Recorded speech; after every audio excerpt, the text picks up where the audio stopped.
Well, hello, everybody, and welcome again to the Weirdly Magical podcast with Jen and Lou. And I am Lou, a soul astrologer, author of 2 astrology books, A Complete Guide to Astrology and Modern Astrology, and a shamanic practitioner, and I help clients break free of the chains that bind. Jen. Hi everyone, I'm Jen Duchen, Akashic mentor, soul guide, teacher, author, creator of the illuminating journey cards, global guardian of the Akashic records, guiding my clients to embody their worth. And today we are diving straight into the Gemini lunar eclipse. Eclipse season is here. And this lunar eclipse is a full moon eclipse. Lunar eclipse means it's full moon. Solar eclipse means it's a new moon. It's at 8 degrees and 38 minutes of Gemini, the moon, and the sun opposite at 8 degrees and 38 minutes of Sagittarius. Because it's an eclipse, that means it's close to the lunar nodes. This is a partial lunar eclipse because the moon and the sun are quite far from the nodes, so we'll talk more about that. The moon itself is not actually aspecting many things, but there's a lot of other stuff going on that we will talk about. There's Neptune stations direct the day before this eclipse at 18 degrees and 9 minutes of Pisces. We also have Pluto and Eris heading towards the third and middle of their exact squares at 23 degrees of Capricorn and Aries. And Juno is also at 23 degrees, so we'll talk about that too. And there's other things we're going to talk about as well. There's a lot around 27 degrees that we'll be talking about as we move through this. So, Jen, do you want to dive in first? Oh, shall we do cards first? Cards. Yes, let's do cards. Yes, you do your card first. All right. So for this lunar eclipse or partial lunar eclipse, the card that came up from the illuminating journey cards is the 22.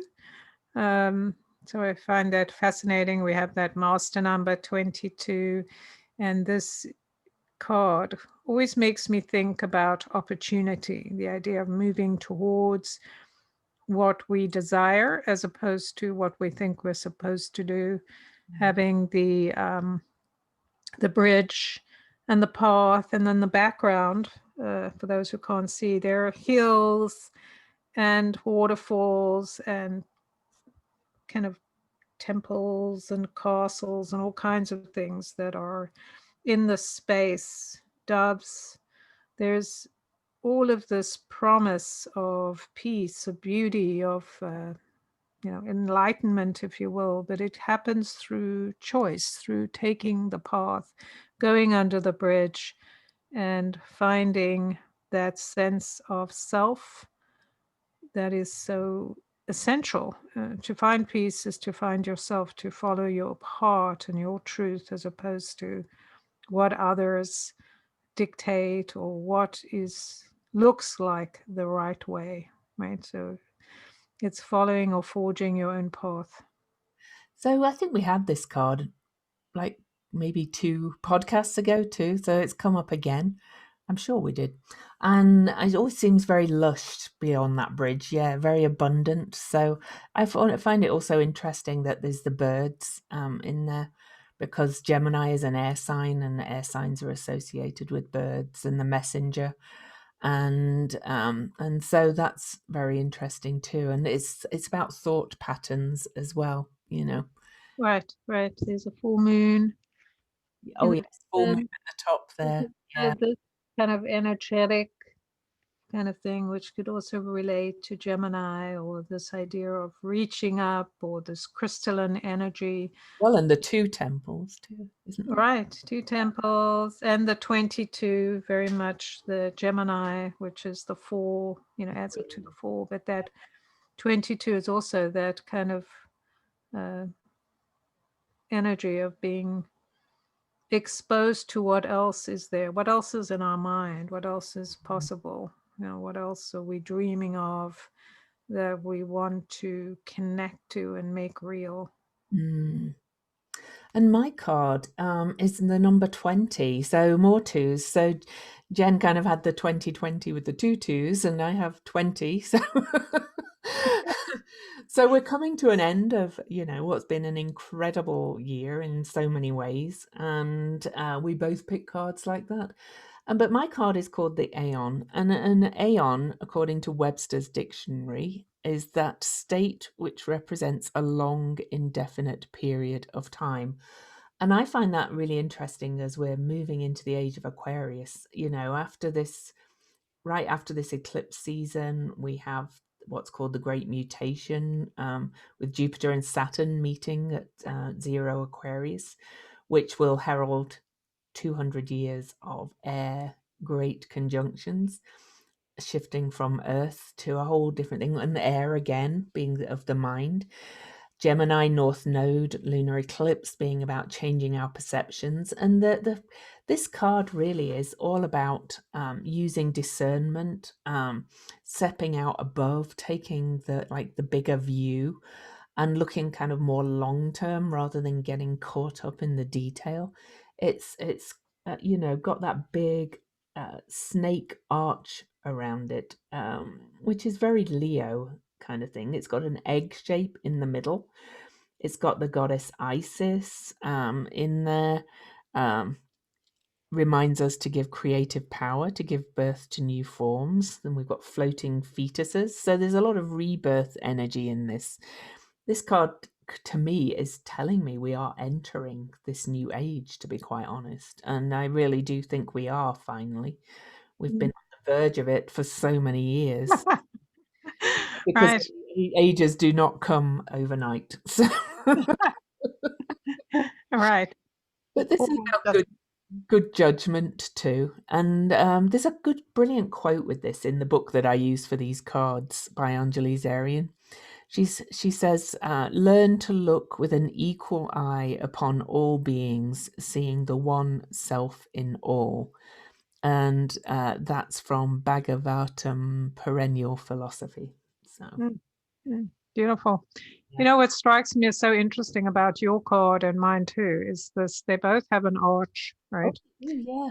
Mhm. And what's interesting is it's both, to me, about this idea of entering a space that one has dreamed of, or going into the space of the imagination and what is juicy and luscious that Mm. wants to be birthed, as opposed to being on the exterior or waiting to enter.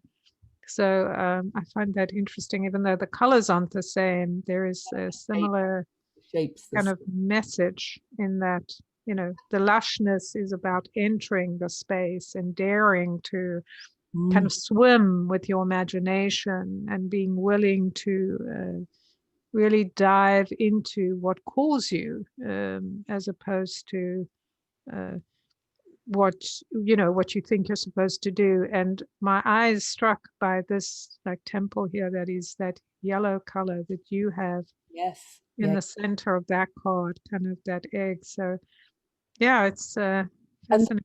this similar shape that you uh, talked about is more on my card, but on yours a little bit too, is actually the Leo symbol, which of course is the opposite to Aquarius.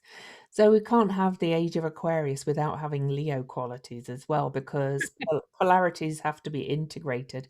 And that's a very creative, following your heart kind of sign too. So that, Mhm. Mm, all that comes in together. Yeah. right. And this one has the symbol of the what do they call that? Oh, yeah. Not, I think it's the Cadius or the other one. Anyway, it's about healing, right? Heal thyself, and It's that's very the similar to energy, the Hygeia symbol. Yeah. right? And this is about healing, right? This time we're in is very much about healing, Yeah. healing ourselves, healing from the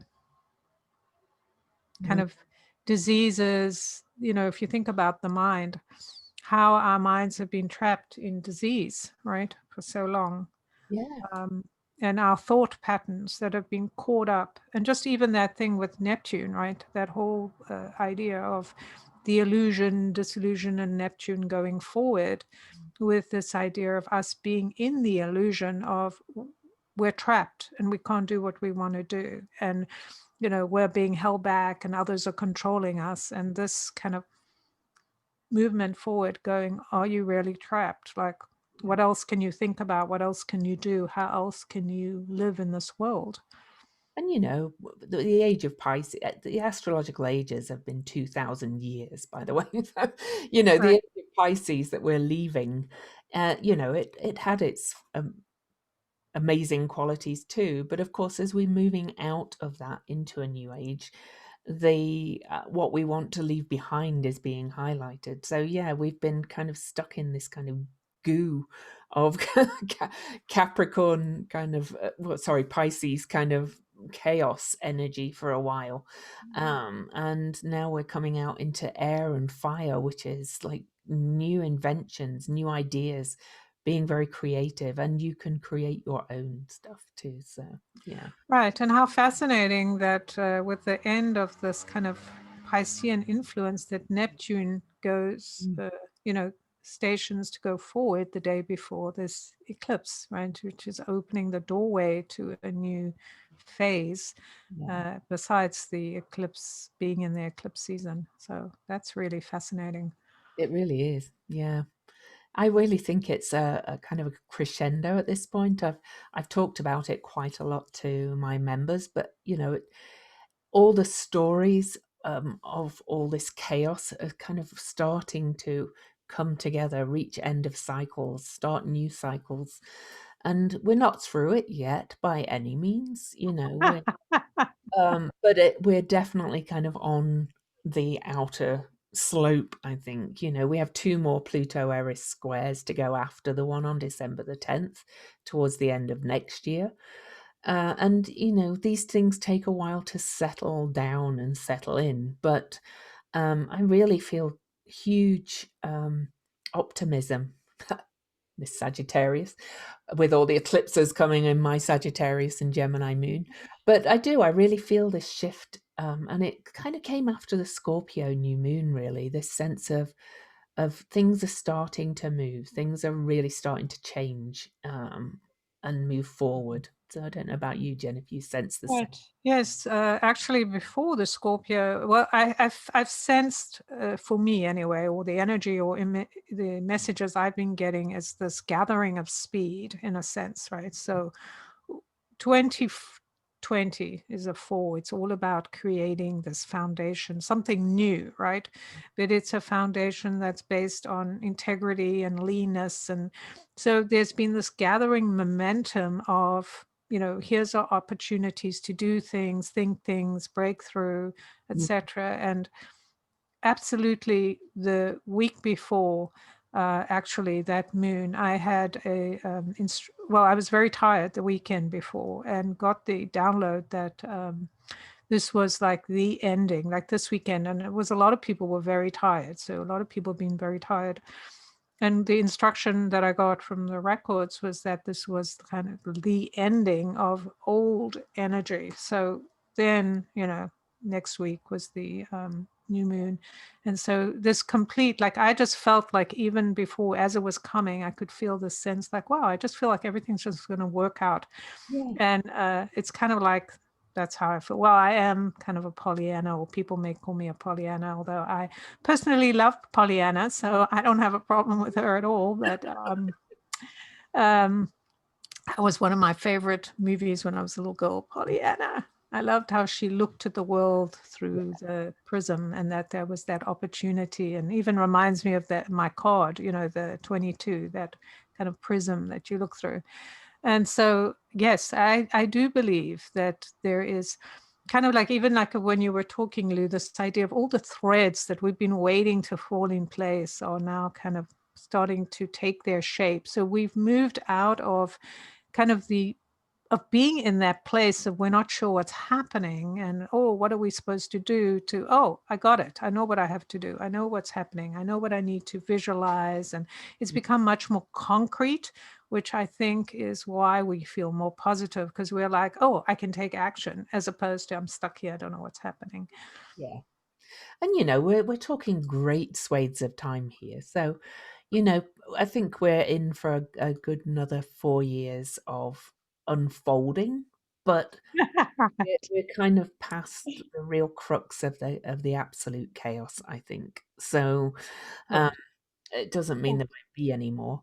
And Right. We'll still feel chaos, right? We just have passed the kind of build up. And that's the interesting thing that people need to pay attention to, right? Is that just because we know we're in this other phase doesn't mean that we aren't going to have experiences of chaos. exactly, exactly.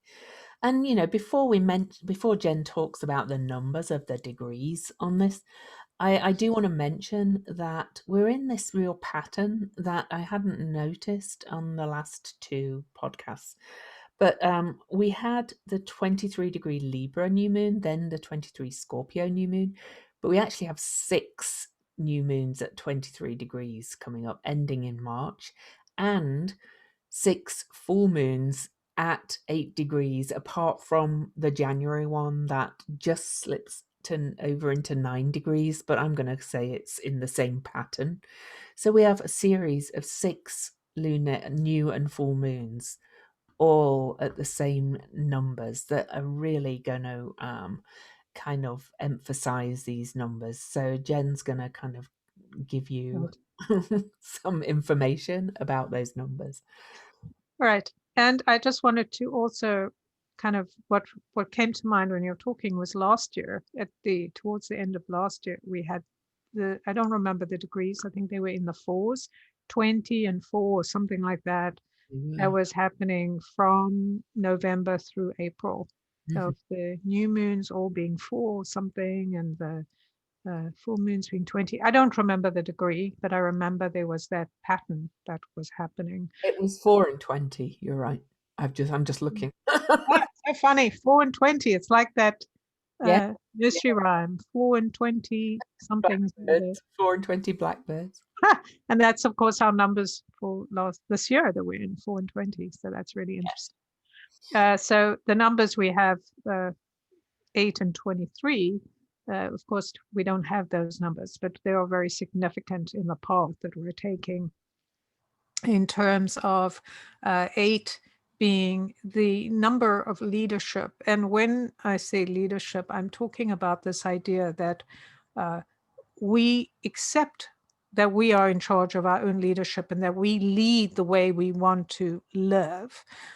So taking the high view, seeing what else there is, not getting stuck in what's around us, but looking at the bigger picture, but also being able to take action, being persistent, and not getting hooked into obstacles, which is what a lot of us tend to do. Like, what's wrong with this picture? But really being more focused on how do I get where I need to go, and not being so fascinated by obstacles. So that's one part. And then the 23, as we've mentioned many times, that the 23 is a significant number. Lou has her thing that she talks about. There's all different reasons why 23 is so powerful, but in numerology, considered the strongest number for many reasons, and obviously that is why it is used in so many different ways. Our 23 chromosomes, etc., that Lou has talked about and probably will talk about. Uh, but the significant thing here is 23, besides being the 2 and 3, the prime numbers, 1, 2, and 3, so 2 and 3, which add up to 5. So 5 being the number for next year, the universal number, is 5 is about freedom and movement, and understanding the freedom comes from accepting responsibility for our own actions and choices. And this is what the 4 year has been about, learning to be responsible, or going, oh, this is up to me. I get to do what I think is important. My actions matter. And then taking it to the next level. So this royal line of numbers is considered so powerful because it is about courage. It is about the willingness to connect to your heart, to live from that intensity or passion in your heart, as opposed to toning it down, which many of us have done. We've toned down our desire, our passion. And that again is that Leo energy. When we're moving into Aquarius, just thinking about what will help us to uh, bring about a balanced new age is by being aware of our desires, but not letting them consume the uh, where we're going. So that balance of heat and coolness that's so important. And really understanding that 23 is about life. It is about freedom and the breath that we bring into life. So those are super important of understanding that this is about the motion. A 5 is open on both sides. It moves, it's open to new ideas, it's willing to not only take what it has been, but move into this moment, into the present moment. So we can certainly talk more about that on our uh, special we're having. Yes. We'll give a little plug for that before I say any more about the 23. Jen and I are offering a free overview call for 2021. Full details can be found on our Instagram bio or on our Facebook page. It's on the 25th at 11 a.m. Pacific, which is 2 p.m. Eastern. And, if you come and register for it, you'll just get a simple Zoom registration. It's completely free. You can either attend live or I'll email the recording out to you so you can be sure not to miss it. So come and sign up for that and enjoy finding out what 2021 brings. So back to 23s. On this of course is a full moon at 8 degrees, but we do have Pluto, Eris, and Juno at 23 degrees on this full moon, so it's still a significant number on the full moon. 23 is believed by the Discordians who who worship the goddess Eris to be her number. And it's interesting that she is at 23 degrees of Aries, making these 5 squares to Pluto as we go through this tremendously chaotic time of transformation into the new age. Interestingly, she was at 23 degrees of Aries when Columbus is supposed to have discovered America, which he landed in a completely different place, really, but it's still significant because it's celebrated in the USA. So that's why, there's a multitude of reasons why the chaos has been very centered in the USA. But of course, that ripples out to the whole world. But interestingly, as well, at 23 degrees, we have Juno at 23 degrees Scorpio, which is the degree of the last new moon on this full moon. And Juno is a really interesting asteroid. These asteroids and dwarf planets are becoming more in our consciousness as all this time, as we go through this shift into the new age. And Juno, she's generally thought of as the marriage asteroid, but I think she's so much more. I think she's our sacred marriage to each other in general. She indicates that we are all connected. In mythology, the goddess Juno, she represented the rights of women, children, the marginalized, which Eris also is an outsider. She's kind of the uninvited kind of person. So we've got this energy of the people, the marginalized, the forgotten ones, all being brought into this full moon in big ways, and with Pluto, the god of transformation and death and rebirth, he's there kind of saying it's time for them to rise up. And I don't mean rise up in, although I did talk about Eris with her pitchfork this morning in my post, because she is quite a warrior kind of energy. But it really is, there's so many indicators that kind of the structures of our patriarchal society are collapsing, and we have the potential to head to a more egalitarian society as we enter this age of Aquarius. So, Right. And I think too, it's not to say that one necessarily welcomes the idea of people going out there with pitchforks or anger or any of those things or high energy of opinion. But however, this is a necessary part of process. Like, we do need to hold people accountable. We do need to have boundaries. We do need to be tough sometimes. And this is the time. Like, we can just look at the structures of political, etc., or maybe even the workplace, mhm, how those in charge have continued to kind of pull on the vehicle of power and get everyone to do their bidding. mhm, And in order to change, those people, and we've talked about it, not going to go, oh, you don't like this? Okay, here, I'm going to let you do it. So there is going to be a necessary war of sorts, or fight, or standing up. I like to talk about it being something we stand up for as opposed to uh, anything else, because it helps us understand what we're doing is we're standing up for ourselves. We're taking back what is ours. We are reconstituting our beliefs, what is valuable to us, what is necessary to us. And the way we do this is by having a lot of things taken away from us, mhm, about getting into very lean times, which we are, all of the experiences we're having now making us what we might call angry, but it's part of that waking up. We wake up often when we're angry or we have emotion around it. And so learning how to use the emotion so that we're not reacting, but we're choosing how we're going to use it. That's strategic. That's the energy of Athena, which is so important. We need to be strategic. And a lot of the female energies that are coming into play are very strategic. And so this is part of it, that woman, or the energy of whatever you want to call it, female, or that part of us, that intuitive side of us that's highly strategic, highly imaginative, highly aware, even tapping into that eight, that sense of leadership, is about knowing the timing and having a strategy and holding the vision about what we're doing and where we're going, instead of just madly going around just doing things just because we feel like it or it mhm. feels good. It's like, let's be strategic.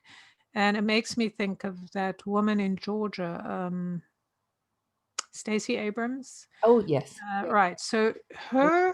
her, she's a great example of this type of energy I'm talking about, because we can see how her strategy has worked. Yeah. When her election was stolen from her, she may have been very angry, but she chose to, and rightfully so, but she chose to win by going out and getting people. Like, I think she get like 90,000 people registered to vote, Wow. and so impacting people and Yeah. life and the things she believes in. And so not just like, this is about me, but actually doing this in that egalitarian way that benefits her and all of us, because we all then are pulled into this energy of, we're all pulling the chariot towards the strategy we believe in. And so those are great examples of how we do this. And we see the exact opposite with the patriarchy, and Oh, it's like falling apart because everything is being exposed. However, it's not enough that it is exposed. We actually have to hold their feet to the fire, right? We have to yeah. make them accountable, not just lie back and go, oh, there's nothing we can do. Look, this is what they're doing. It's like, no, we have to have a strategy. And that's why we need leadership, right? And And so, go is ahead. there's so many examples of this, this, I call it pitchfork energy, but it is strategic pitchfork energy. The Justice Democrats in the USA, they've got new, AOC. She was Alexandria Ocasio-Cortez. She was one of them. There's all the squad, as they call them. Cori Bush is a new member. There's some new ones coming in. They're all ordinary people. If you've not heard of Cori Bush, look her up, Cori. But she was filming herself yesterday going to a thrift store to buy clothes suitable to be in Congress with, because she doesn't have the money. This is the ordinary people coming in to change things. Like Right. Stacey. Which Yeah, is such a key thing, because not only are they ordinary people, but they know how to use Instagram and cameras and all of these things that those old fuddy-duddies don't know how to use. And they're bringing us with them. They're helping us to understand things and recognize the power of the people, yeah. which is so important. And that's what eclipses are about, the power of the people, the moon, etc. So that's Gemini is the people too. It's right, it, right. and it's community. It's coming together with community, and with the South Node being in Sagittarius, with the Sun in Sagittarius on the full moon, that's the releasing, and that's releasing the old beliefs and old dogmas of how it should look. Um, we've also got Mercury, the ruler of Gemini, so the ruler of the moon itself, at 27 degrees of Scorpio, um, close to that Juno that I mentioned, but also in an exact square to Pallas Athena, the wise strategist again. So when Mercury is communication and voice and ideas and mind, so we've got that mental energy again of think how we're going to do this. Okay. Yeah. Right, and that's really so important. I did want to talk about the numbers, besides the 23 and 8, is just the numbers of the day. The 8, of course, the moon and sun at 8 degrees, 37 minutes. So that's a 9 together when you add it up, because 37 is 1. So the 9 is really important in this eclipse, because we have this on the 30th, the day. So that's a 3. It's an emotional number. It's about connecting to our own desires. But the universal date is an 18, which is a 9, which is about ending. And I call this the number of the ego, kind of ending the ego, or the part of the ego that is often makes us forget strategy, right? So we get so involved in our own feelings and what we want to do to somebody else that has done something to us, that it's really important to understand that when we release that energy of blame and shame and all of that, and we get focused on what the big vision is, it changes everything. The other thing that's fascinating is, besides the sun and moon being that leadership moving into endings, and the 9 being not just about endings or breaking down of the kind of illusion that we can't be who we are, we can't play ourselves in the world, is also that connection to each other, that we are all one, that there is forgiveness and compassion and all of these things available to us when we go into the emotional component of what actually activates us. So that's a fascinating kind of idea when we think about this energy, and remembering that November is a 15 universal month. So we have a 6, we have 3, 6, and 9 all activated. So this is interesting. We have 3, 6, and 9, which are all the emotional numbers activated. And then we have the 2, 4, and 8 activated, because we're in 2020. So we have the 2 and the 4, and then we have the 8. So the 2, 4, 8 and the 3, 6, 9 all activated. So it's the manifestation of our emotional security or certainty going forward, breaking away from the old idea that somehow we've been imprisoned, which is part of that Piscean age, the imprisoning and this kind of awakening into this energy. We are not prisoners. We have so much that's available to us, and we have all of these elements working towards it. And then we have all of those numbers at, well, first of all, Neptune at 18, At which, I mean, it just can't be more perfect than that, right? 9:09. Right. 9 All minutes. right. Yeah, so Exactly. So again, that reminder, this is the ending. We're breaking free of that kind of feeling of being imprisoned, that we can't do anything, that we're helpless, the illusion, the disillusion, and coming out of it, if we choose, right? Out of that, what do you want to call those things? Addiction, out of addiction of being trapped. And then of course, uh, Mercury at 27, which is a 9. mhm. And what else do we have? We also have Palace of Palestina at the 9, um, Sedna at the 9. Edna, right? So this is really interesting that this 9 is pushing us, the strategy is pushing us to realize, instead of making ourselves too small or too big, just knowing we are equal and all powerful, in the sense that all of us are equal and we have equal opportunity to be heard, as proof by what you were talking about, AOC, and just these ordinary people having a desire and finding their way into places of power and making a difference. Yeah. And, I want to mention there's a couple of ones as well. So we also have the new beginnings, in there, and, Jen's the numerologist, not me.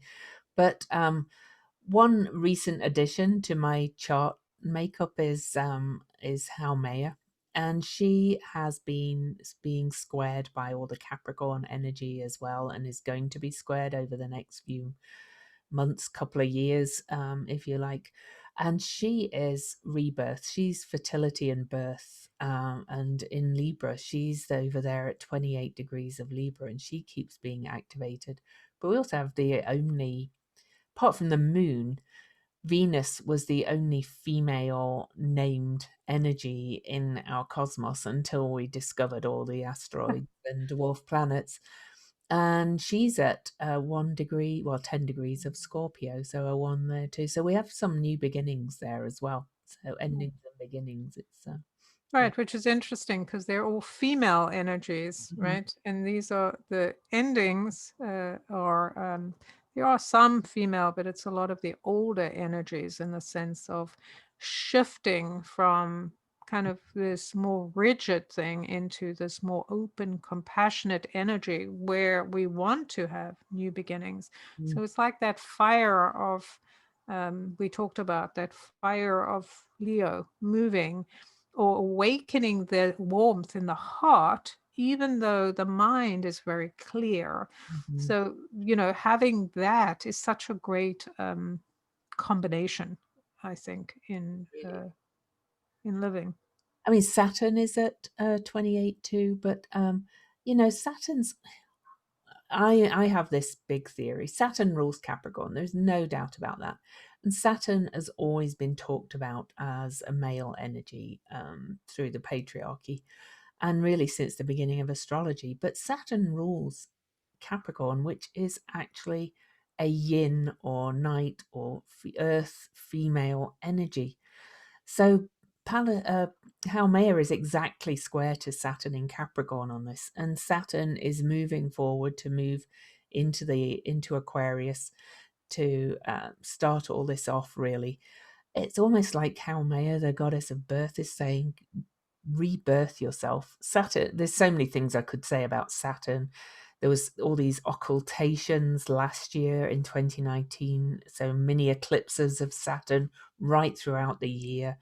It's like we're being asked to reclaim like the crone energy of Saturn, rather than this belief that it all has to be this rigid,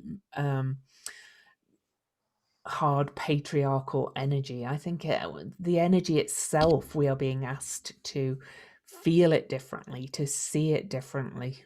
Mm. Yeah, right. It was funny when you were going into Billy. I thought you were going to go Billy Goat. That was very funny. Billy Goat.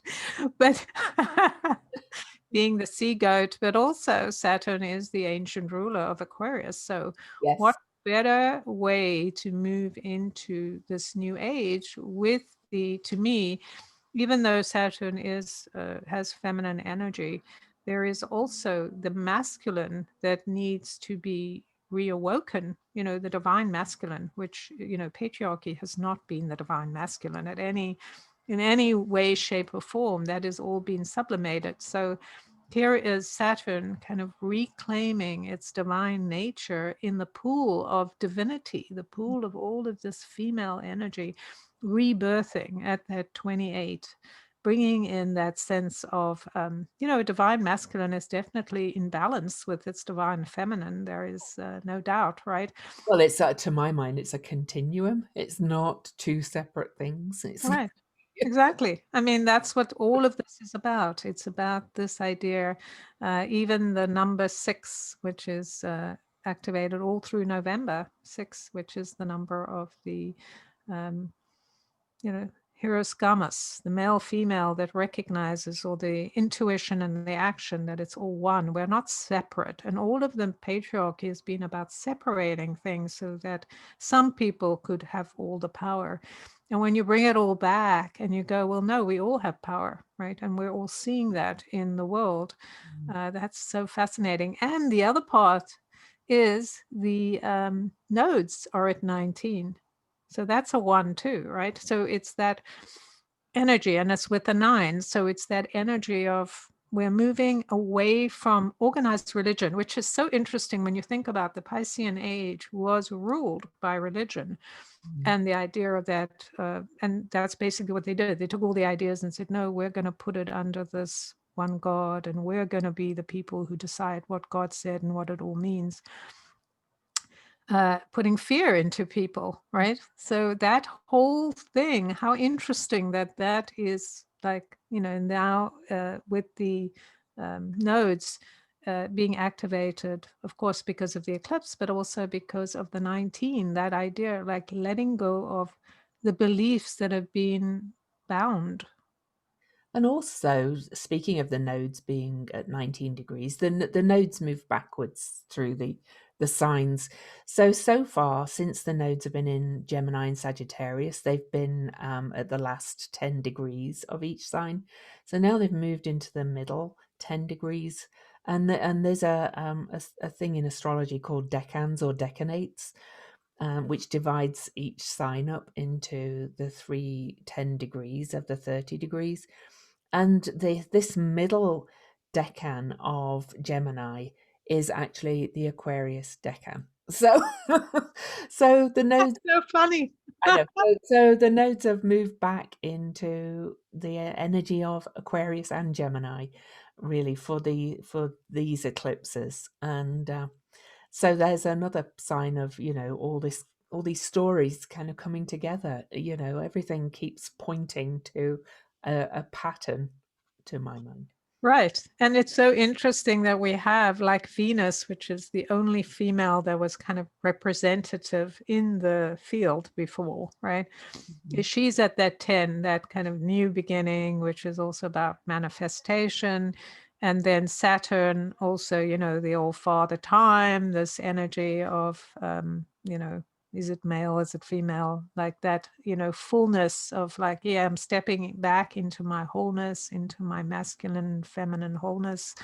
It's just fascinating. And then with the nodes, just thinking about how, in our world, religion has, or kind of this set belief has controlled how we've lived, right, for at least the last, for the whole Piscean age, the last 2,600 years, and of course beyond that.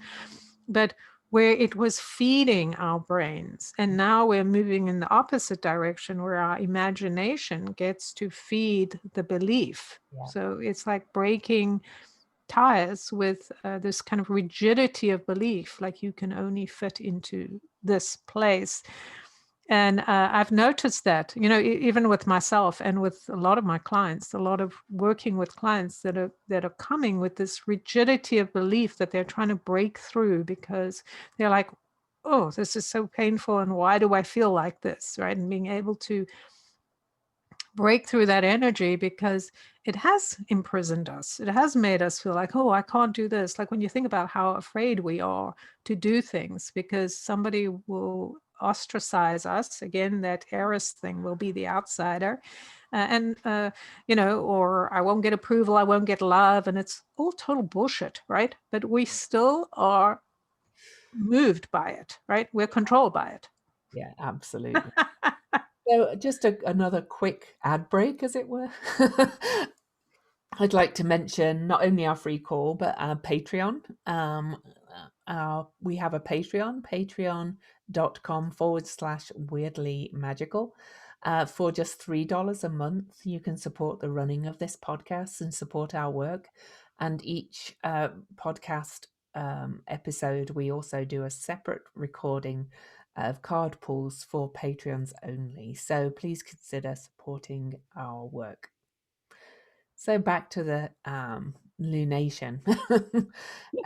I find this is just so amazing. I also find it quite interesting that Jupiter and Pallas Athena and Saturn are at 26, 27, 28 degrees. They're all kind of lined up, and they're all going to march into Aquarius right after this, starting with Pallas Athena. She will pass Saturn, then Jupiter, then Saturn, and they'll all converge at the beginning of Aquarius, with Pallas Athena, the wise owl. For those watching on YouTube, you can see the owl behind me.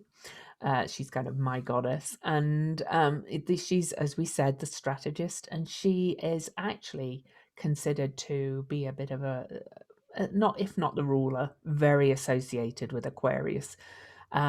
She's the astrologer's asteroid, interestingly, as well. And so we're moving into this age as these three march in after this full moon and into December, where we start to see the bigger pictures, going back to the card I pulled, the Aeon, where we start to see patterns. We start to see what we need to do. We start to see what needs deconstructing and what needs taking apart. And I absolutely love that they're all lined up in like soldiers in a row at the moment. And then Pallas Athena is going to lead the charge afterwards. Right. Pulling ahead, and how interesting that she's the one that enters first, Mhm. right? And that's the not only the strategist, which makes sense, but also the one who knows the bigger picture, right? The visionary, the one who will look and go, I'm setting the stage for the next phase. And then comes Jupiter, which is then bringing the expansion. And then comes Saturn, which is then, okay, now we start to lay down the foundation, right? Yeah. It's that, and there's threes, right? That thing about the three that is so interesting, of course, the triumvirate, the very important part of being human Mhm. and being on Earth is the number three, and it is represented today because we in this eclipse, it's on the 30th, Yeah. right? So that's that expansive three, that very creative. It's a number that it's showing up in the 23. It will be important next year because we have a 21, which is a three. And I think we also have some threes. Ceres is at 3 Ceres, degrees. that's right. Yeah. So interesting. So Ceres, the harvest, the kind of energy of the bringing or springing into this idea of what are we birthing, because this is the time we actually seed, is in the winter. If you're in the northern hemisphere, we're seeding in the winter, not in the spring, right? Because this is the time to strategize, is when it is cold. And of course, if you're on the northeast, southern hemisphere, you're in a different rotation. Mm. But thinking about strategy, right, regardless, because our year ends. And so we need strategy for the next year. We look back, we go, what have we done this year? What is it? What have we learned? What do we need to take forward? And so many of us have learned so much this year from being in this crazy experience of being shifted, mutated, and now we're moving into this great mutation. So what strategy and what hope and what vision are we going to put into this pool of Mm. the zero, the new, totally, pre new beginnings? One thing I find really interesting, and I know it freaks some people out, it doesn't me, it just seems like to fit with the astrology, is these vaccines that the Pfizer and Moderna ones, they're called mRNA vaccines or RNA vaccines, and they actually alter DNA. So they take DNA from the virus and put it in you. And a lot of people go, oh, but I have friends who are on the trials, and the science is really good apparently. But that fits so much with all these 23s, with the Age of Aquarius.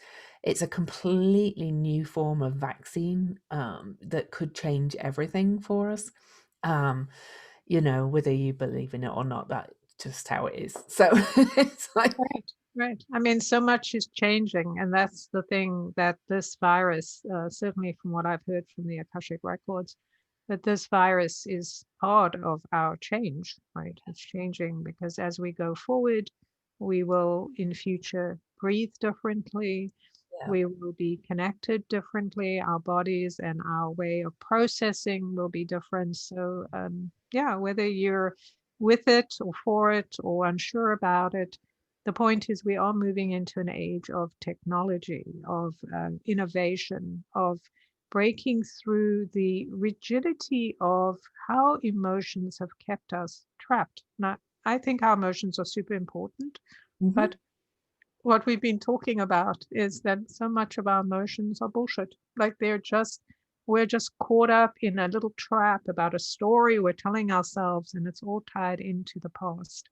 Yeah. And now we have to go, well, is that really true? And do I need it going forward? Yeah. Right. So we can be in fear, try to hold the past back. And I was noticing that Mars is at 16 degrees, of course, in Aries. So very much, we've been talking about passion and all of this stuff that is often triggered by the arrow of Mars and the focus.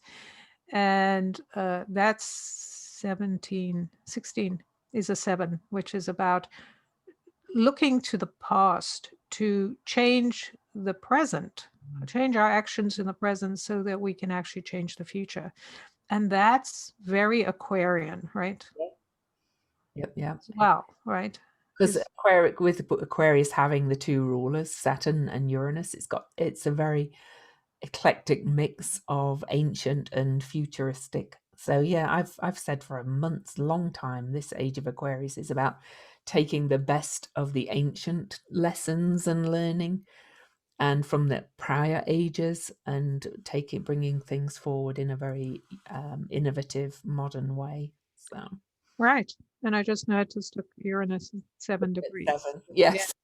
It's, it's our inner wisdom. We talk about this strategy is so important. What is our inner wisdom calling us to do? What are we visualizing? What are we envisioning? What are we prepared to give up to have something different? And that's part of it. I think the coronavirus certainly has given us that. Like whatever we were holding on to thinking it couldn't be different, the coronavirus has proved that yes, it can be different and it will be different. And regardless, people who are going, I'm not going to do this or I'm not going to do that or it doesn't exist. It's like, yeah, you can have whatever story you want to, but how is that serving you? Is that a strategic thought that's going to help you go forward?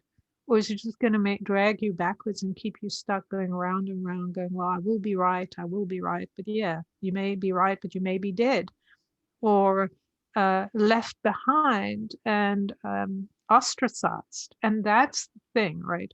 And What ostracizes us? and that's part of the Gemini moon itself and the North Node in Gemini on this full moon. Gemini is about being open, learning new things, listening to new ways.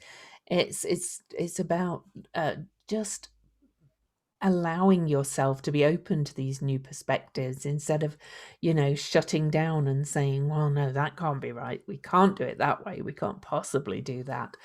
The more you can stay open to learning and taking on new perspectives, the easier you will move through this period, to be quite honest. So, Absolutely. And I think what's so important, given the numbers, the nines we talked about, is having compassion and gentleness for your fear and for your wanting to stay stuck, because that makes sense. We want to stay in what we know, but the world is not letting us. So, what's going to make it easier, right? Yeah. What will help you move from stuck to moving in the right direction, right? Going backwards, at some point, you're just going to exhaust yourself, and it doesn't do you any good, because Yeah. you know you can't hold back time. You're talking about Saturn, which is about time, like, And right? we were born for this time. Well, we were, or we would not be here. Right. We chose to come here. Yeah. So this is, again, this whole Gemini thought, mind, whatever, Gemini, Uranus, whatever, this Aquarian energy of opening is thinking about what it is we want to do right now that Mm. will help us move into this new age with grace and with ease, as opposed to, battling our way through it. This idea of being in rebellion that so many of us have done so well for so long is, it's great. It feels great, but it actually doesn't get you anywhere. It's just like you're just running in the same space, getting nowhere, proving a point to no one, right? So it's like, yeah, you can do that if you want. I think it's really important for people not to get hooked up into that, like that people are doing that, people they know, people they're concerned about. Why are these people doing it, and what can we do about it? Mm. Is we can understand that they are choosing something, but we don't need to fix it for them. Like, the best way to change the world is to live the example you want to kind of share in the world. It's energetic. It's just like these people we've been talking about, AOC and the squad and all these people. Mm. They're living what they believe in. They're putting their money where their mouth is. They probably have fears. We know they get threats from crazy people and all kinds of stuff, and they certainly have horrible things said about them, but that doesn't stop them, right? So those are such great examples of, you can have compassion for people that are in fear, but you don't need to do anything to make sure they come along with you. You can just, it's not closing your eyes, it's being aware, but it's not getting hooked into, oh, these people are stopping us. Yeah, exactly. So I do want to, before we do anything else, we've been asked by a little bird called Piers to wish his wife, Catania, a very happy birthday for November the 27th. Her birthday's just before this eclipse, so she's going to have a very big birthday here. So happy birthday, Catania, from myself and Jen, and from your lovely husband, Piers, who took the time to ask us to do this. Right. Happy birthday. Have an amazing, amazing experience. Yeah. So are we ready for the symbols, or do we want to say anything else about this chart, do you think? I don't know if I've got much else to say.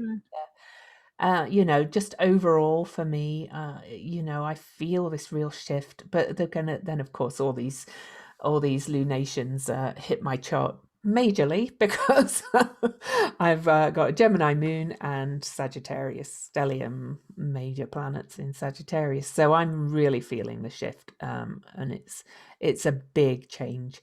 And I hope, our listeners are feeling this underlying sense of optimism, even though there's still this major chaos as things start to fall apart. Underlying that, there's this potential, this kind of a sense of an initiation as well. I think we're going through initiation into a new way of being, and I just hope people feel it like we do. So. Right. Such important points. I will say the thing that's been catching my eye is Vesta at 13 degrees. And I think that's important because of the 13 and the fact that this is the fire keeper, or the flame of our passion, the thing with the hearth, the heart, a lot of what we've been talking about. And in terms of that being connected to this idea that there is transformation, and through transformation is death. Yeah. And part of death is giving up the things we may have been clutching onto, hoping they would change, hoping people would get better or they would understand or things like that. Um, which is just a complete waste of energy. So if you're lighting your fire and you have only one match or this amount of attention, which of course all of us have to, we're all busy people, then what are you lighting the fire for? One of the things, like as Lou talks about this idea of feeling that optimism, is my kind of puzzlement at why people are creating a reality they don't want. Like people talking about, for instance, Trump. He's a great example, and I bring him up because of what's happening in the US right now, where he's not conceding, etc., blah blah blah, and all of those things. And we can think about that in terms of something negative and polarizing and fixate on it, or we can have a different vision, like hold the vision that it's all going to work out. It's all fine. Let me just do what I need to do, and not create a vision around something we don't want, making more difficulty. Just putting the energy to, you know what, it's going to work out. It's all going to be fine. And this is how it's going to go, right? And this is my part in this. And part of that for all of us as a collective is holding the vision of the things we want. That isn't ignoring what's going on. It's just changing a tiny little focus of, and the words we use and how we think about it and what we talk about and focus on. It's Choose. changing your perspective. The Gemini North Node again. Right. When Trump was elected, I said he's playing his part. He is representing a part of ourselves that has to change, you know? So, Right. And he has changed us. yeah, And now that he's done his job, we have to move our focus yeah. away from him and the idea that he's going to create more chaos, and move to the idea of what is it we are strategizing or visualizing or moving towards, and gather that energy and work to it. Because yeah, we can hold on to hope and know that it's optimistic and there's things we need to do, and we still need to take action, right, Oh, based on our belief. people Or need we to run for office, or we need to, whatever your part is. I'm not saying, of course, everybody can't run for office, but we need people. We need all the people to come together, whether it's, forming a local community thing, or, using your astrology to spread the word, or your Akashic record connection with your Akashic masters to spread the word. We've all got our part in this. All of us people have to come together and play our part, like pieces in a puzzle, like those patterns all coming together. Really, that I've talked. Right, Yeah. right. That's what's funny. I was talking about Scooby-Doo on my Ah, thing. That was coming, the pattern of Scooby-Doo's. Remember when we used to do that? One of the things that's so key into what Lou's saying here, and talking about the numbers that we pulled the cards, the 22 and the 20, and the vision is what you do can be living the passion, going to the place, doing the thing you need to do, working in your garden. It doesn't have to be something that other people can see. mm. It's still beneficial, because when you're doing that with optimism, with strategy, with hope, you are sending that energy out into the world. And that's what counts, is optimism from each of us actually reverberates into the world, just like fear. And so what is it that we want to activate? So by doing things we love, by activating that, lighting that fire inside of us, we actually get to spread more optimism and more hope and all of those things by just being ourselves, as opposed to locked in fear about what other people are doing. And to go back to that Vesta that Jen mentioned at 13 Virgo, she's also devotion, and in Virgo it's the sign of service to others. And this does not mean going into servitude and depleting yourself, but this means true service. So if you are truly, what Jen said, living your passion, doing it, you're kind of adding to that collective service to humanity, to all of us together. So, Right, right. And it's a great point. And this month as well is about doing contribution. Is a great way to look at it, as opposed to like serving, right? Yeah. If that makes it easier, you're contributing. What's your contribution? So your contribution could just be doing what you love, because that's spreading the word, right? That this is what's good. We should all be doing what we love, right? It does have a definite feeling of doing something a little bit more useful, though. We're moving away from, the time where it's just, the greed is good kind of energy of all aspiring to have like all these toys and these mansions, and we're Mm. really moving away from that time. So, yeah, Right. Well, the 20th century is 21st century, I should say, is about the people. The yeah, 20, it's about contributing to the whole, to the collective. yeah, And so, what if we recognize, and certainly that ties into the nines, if we recognize that we are a part of the collective, that we are part of the greater whole, then how will we make the whole better? yeah, Right? Because exactly. we all benefit. And so that's kind of how to think about it. It isn't like you shouldn't be who you are, because you should be more truthful to yourself, but also contributing from a place of honesty and moving away from that whole Ayn Rand or Ayn Rand stuff that so Ether. destructive. Oh, yeah, it really is. This concept of sovereignty is a real thing. We are sovereign beings. We get to choose everything, but it's been pushed too far. It's like sovereignty is like me first. I do whatever I want, and no matter what other people think. In some Well, I think, in some places, it has. So right. Well, I actually think that, it's confusing, because the truth is, I agree with all of those things.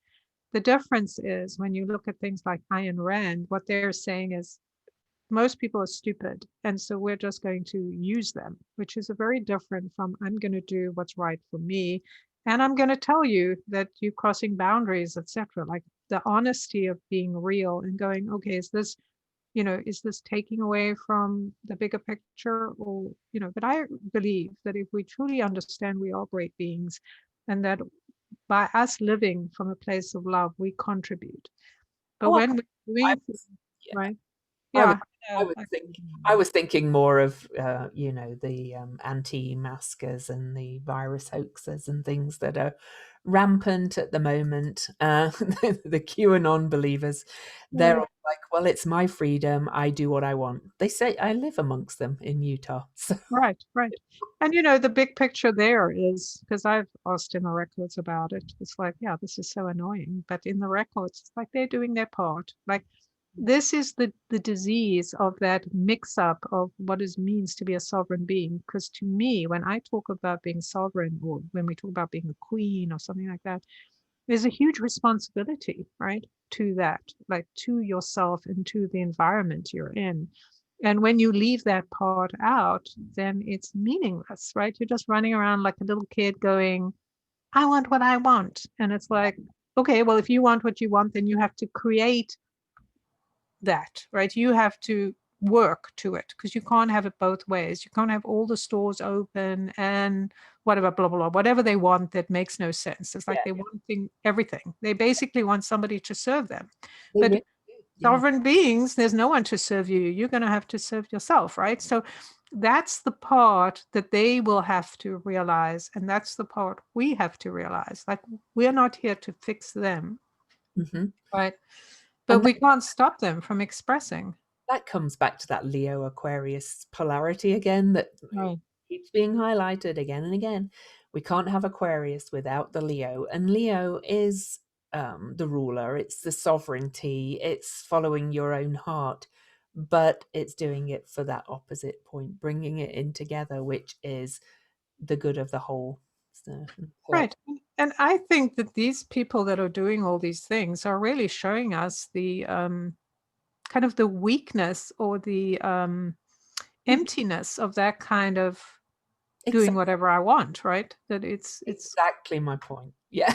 so there is a value. Like we got to know, instead of hiding or pretending that, oh, this, we don't do that. Yeah, we do it because we feel insecure. Those people are doing it because they don't feel loved or heard, right? But it's kind of like being in Leo, out of control, right? And then we also have the Aquarian, out of control, the ones that want to to make everyone follow a path because, A you very know, authoritarian. right, because they think they know best. Like it's Yeah, kind of that Ayn Rand stuff. I yeah, know best. You're an idiot. You don't know anything, so I can cheat you or I can tell you what to do. And I'm very those are the grateful to extremes. say I've never read Ayn Rand. I read a long time ago, and I actually enjoyed her book when I was very young. So, but Yeah. I couldn't read it now. But very strange. She's a fascinating figure. I think her energy is triggered by some of these movements that we've been having in the last couple of years, and it's such a good example of great ideas gone south because they just didn't have the human, that emotional component of compassion Mhm. and understanding, right? It's just like, oh, I'm better than you. I'm superior. I have a superior mind, so I can do whatever I want. And that includes imprisoning people or making them work for me and abusing the system, right? Exactly. All righty. Symbols? Yes, indeed. Am I going first? Yeah, you go first. All right. So, Gemini at 9 degrees, a quiver filled with arrows. The keynote, people's aggressive relationship to natural life as a basis for survival and conquest. The bow and arrows represent symbolically people's ability to extend the scope of their conquest of nature and to kill enemies in order to build a larger base for the collective development of a culture and an organized society. So, what's implied with the arrow is the piercing of a target. The mind of people is essentially a trance piercing power. It goes through the object towards it is aimed. It seeks to go through and beyond the obstacles on its path, and this usually implies the destruction of the obstacle. At a higher level, as in the Zen practice of archery, the obstacle is the ego. So it's the instinctual drive of the limiting power of the ego called conquest. And the conquest of our outer nature. Yeah. And I love that it's an arrow and that the sun is in and the south node is in Sagittarius on the releasing end. So we're releasing the arrow pointing to where we want to go. So, yeah, Right. I love this symbolism. At first, it confused me. I was like, oh, it's talking about conquest. We don't want to attack people. But no, we get the point now. So, Right. yeah, Right. yeah. And my symbol, the Chandra symbol, is wild flowers growing around the ruins of a temple, catching a second wind, taking a booster rocket from one cycle to another, one lifetime to another, one whole stage in evolution to another, shot out of a cannon to discover the next great thing. You are wildly attentive to signs and portents, looking for a way to the future, coming out of immense soul experience with flying colors leaping forth into the new. Enthusiastic, naive, and impressionable, eager for 1,000 universes to come true.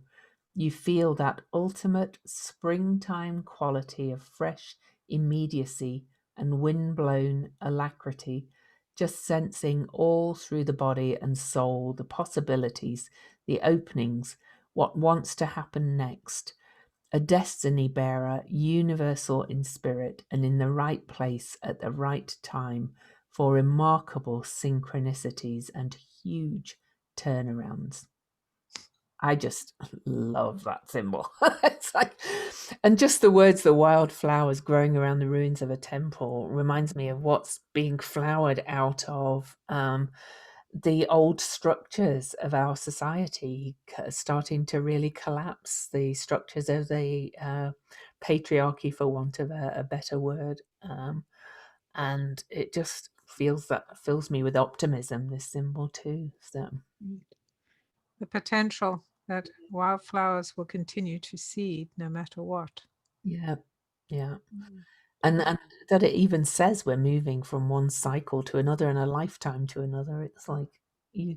can't make this stuff up in light of what we've been talking about with the ages. Right, right. And I think both symbols speaking very much to what we addressed Yeah, in the definitely.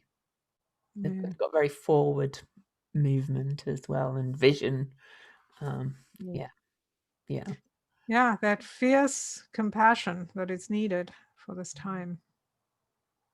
absolutely. All right, so before we just tell you where we can find us, I just want to remind you again about the free call, November the 25th. You can find details on Instagram or on our Facebook page, Weirdly Magical, our Patreon, patreon.com/ Weirdly Magical.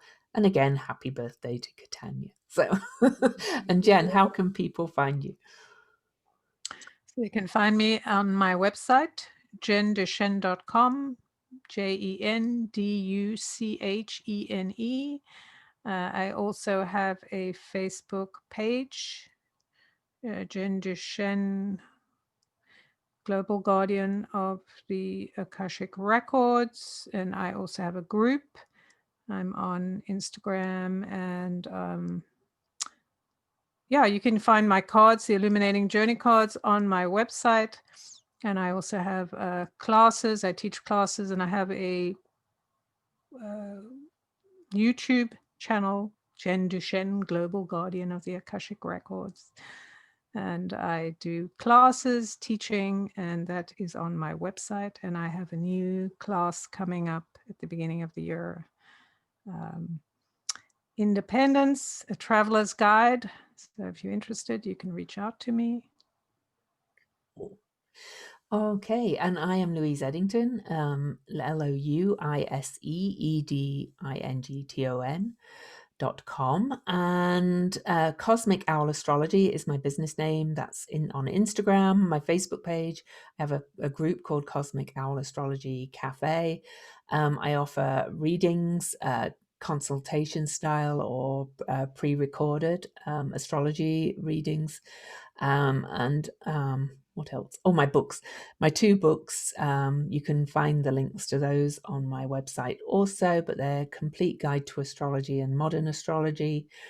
I'm going to be speaking at a couple of events coming up in the new year, and I'll talk more about that later. And I am going to be launching my Cosmic Owl Astrology School in the new year. And I was planning on doing it in 2020, but 2020 happened and I did not.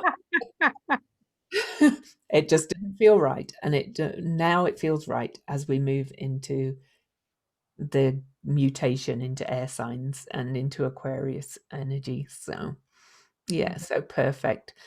So for now, it's good. Oh, don't forget to leave us what's the word on Reviews. reviews. Please leave us reviews on our Facebook page or on iTunes or anywhere where you can leave reviews. And I could not So for now, it's goodbye from Lou. And goodbye from Jen.